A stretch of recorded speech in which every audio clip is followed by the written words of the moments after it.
विभाजन विभीषिका दिवस। साथियों, आज का ये दिन उन लाखों लोगों ने जिन्होंने बंटवारे के समय पर यातनाएं झेली, अपने प्राणों का बलिदान दिया, उनको तो श्रद्धांजलि देने का दिन है ही, साथ ही कांग्रेस द्वारा देश के साथ किए हुए इस अन्याय को याद करने का दिन भी है। पहला प्रधानमंत्री बनने की जिद में 30 लाख लोगों से अधिक की हत्या, उनके विस्थापन, लाखों महिलाओं के साथ बलात्कार के लिए कांग्रेस पार्टी और तथाकथित चाचा नेहरू सदैव अपराधी थे, हैं और रहेंगे। बाबा साहेब अम्बेडकर ने अपनी पुस्तक में पाकिस्तान और द पार्टीशन ऑफ इंडिया में लिखा है कि देश का जो बंटवारा है वो सही तरीके से होना चाहिए, यानी कि सारे हिंदू जो पाकिस्तान में रह रहे हैं वो भारत में आने चाहिए और जो भारत में रहने वाले मुसलमान हैं उनको पाकिस्तान पहुंचाना चाहिए।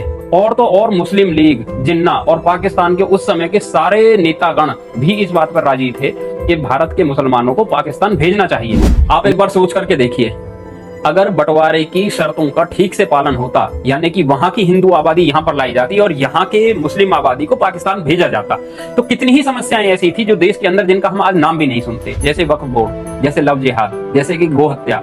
आज हम देखते हैं कि बांग्लादेशियों को और रोहिंग्याओं को यहाँ पर बुला लिया जाता है और उसके बाद में फिर सरकारी जमीन पर उन्हें बसा दिया जाता है। जमीन हड़पने का एक काम इस तरह से चल रहा है। अगर देश का बंटवारा ठीक से होता तो ये समस्या ही नहीं होती, देश के अंदर तुष्टीकरण की राजनीति नहीं होती। जो सेकुलरिज्म के नाम पर जिन राजनीतिक दलों की दुकानें चल रही हैं, वो देश के अंदर उनकी दुकानें या तो बंद हो जाती या फिर उन्हें विकास की राजनीति करनी पड़ती।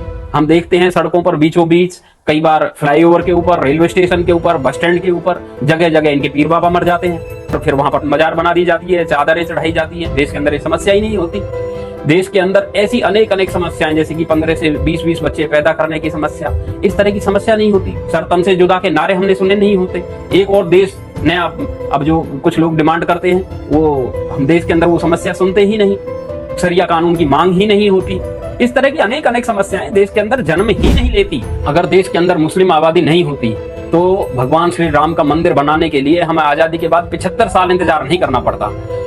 हम आज भी कृष्ण जन्मभूमि, काशी विश्वनाथ और ऐसे अनेक मंदिरों के लिए हम कोर्ट में और संघर्ष कर रहे हैं। लेकिन अगर ये आबादी ठीक से इसका हस्तांतरण हुआ होता तो देश के अंदर इस तरह की कोई समस्या ही नहीं होती। तो साथियों, आज का जो ये दिन है ये एक संकल्प लेने का भी दिन है कि देश के अंदर अलगाववादी और विभाजनकारी जो भी ताकतें हैं, हमें उनको उनके उद्देश्य में सफल नहीं होने देना है। उन्हें जहां पर हम हैं वहीं पर हमें उन्हें रोकने का प्रयास करना है।